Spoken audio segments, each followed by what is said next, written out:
There's a lot of great stories that I have of helping people, or my tips and tricks did this, or da da da. One of the ones that really stands out the most.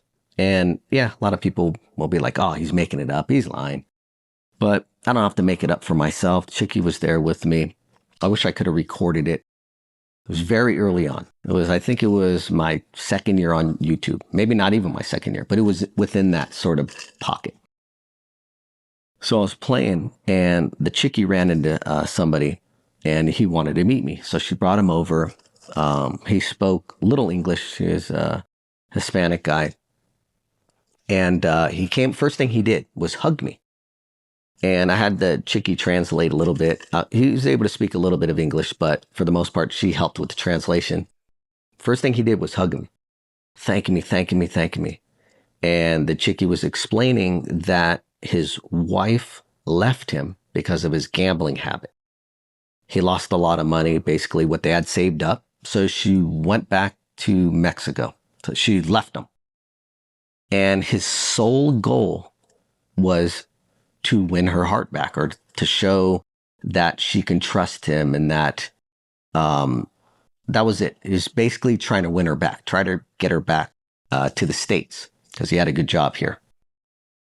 And it was the tips and tricks that brought his wife back to the US, and they lived basically happily after that. And what happened was, the money he had lost just gambling, he found my channel with the tips and tricks, used them, won all of that money that he lost back, showed her, and that's it. She came back. So it was like one of the great kind of heartfelt stories, because he lost his wife due to gambling, but then due to my tips and tricks, it brought his wife back and brought their marriage back together.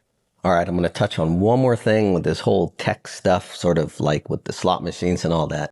It's going to give just a little bit more substance. And like I said, I'm sort of careful about the information I put out there, but I know he's going to be watching. Matter of fact, I'm going to text him after this, let him know that this will be out. And of course, I'm not going to say his name. But I met a subscriber, and he has several Dragon Link machines in his home, but not just ordinary ones. These are the actual real Dragon Link machines from real big name casinos here in Las Vegas. And here's the real substance, is they are not decommissioned slot machines. So here's the real fun fact for some of the techies, or the slot techs who know this.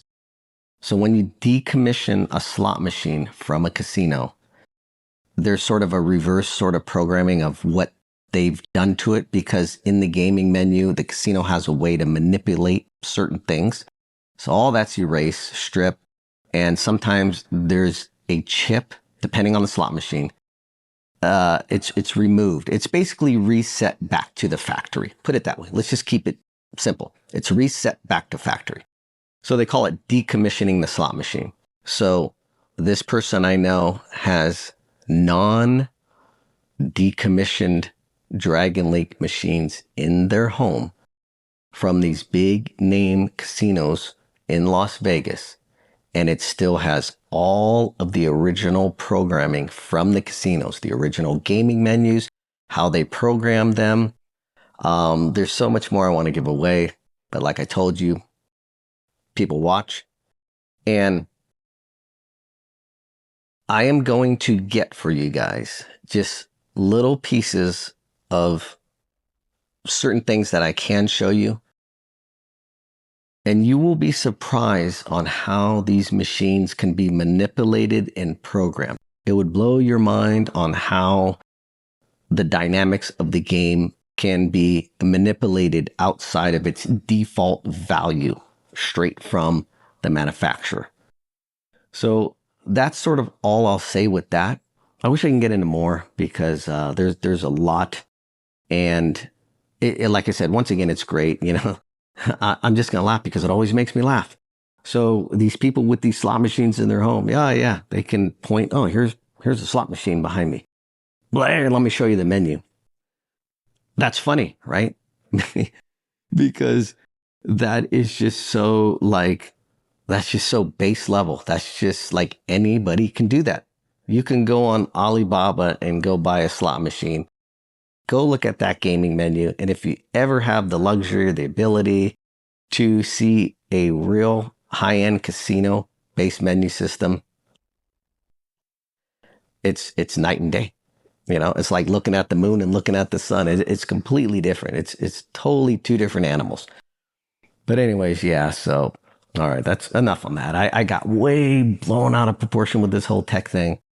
It's just because there's a lot out there that these certain channels will want to sort of exercise that they're experts in and that they have the knowledge base because they've spoken to this person from the casino. They've spoken to this person who worked with a programmer from a big slot manufacturer. The thing that's funny here, one last thing, the thing that's laughable about that is, for example, these channels, right? They'll interview somebody from like one of these companies. Oh, I found the programmer that worked with the da-da-da.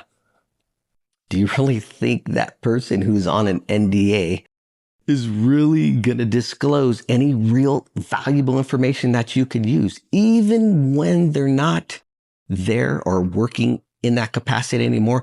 Most of these people have these non-disclosure agreements that span like 20 years. So by the time you get that information, it's antiquated. Like you can talk to somebody that's programmed a slot machine 25 years ago. That's laughable. It was great then, but that technology, that programming, that information is nil in today's standards. So if you take now and you go interview that person after their NDA is expired 20, 25 years from now, and they tell you it's antiquated information. It might be something you go like, oh yeah, now I remember, oh, okay, I didn't know that, but it's irrelevant 20 years from now. So these people that interview you, you're not getting the information that is true in a sense to really provide any valuable information to anybody. You're not getting any more information that you can find on the internet or that you can find through ChatGPT because you are not privy to have that information. If you did, that person would be a complete dummy to expose or to give you any true valuable information to breach their NDA. That's all I'm going to say on that. All right, so some of the questions I get is, why the ebooks? Why'd you do slot injection? And I sort of love when people sort of challenge the idea of why I did this. Like I said, the base value is it was always done to help people. That's it, to help people. Now, if it helps you, great. If it doesn't, don't use it. Don't read it. Don't try slot inject. Don't. None of this is to sell anything. So I don't want to go too much into that. Bottom line is they're there and they're available as a tool to help people, to try to help people. That's it. And so the ultimate goal is basically just to keep providing tools to help people. As long as I'm receiving more comments, more positive comments than negative comments, then I'm going to keep progressing in that direction. If I keep getting positive results and reviews for the books, I'll keep producing books.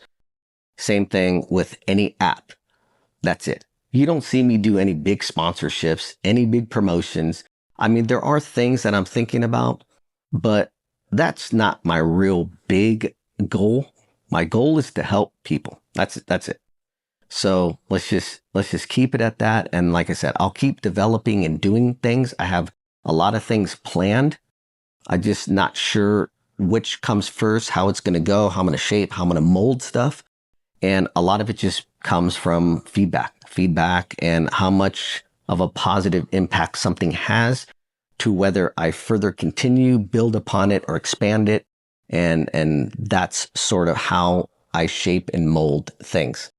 There you go.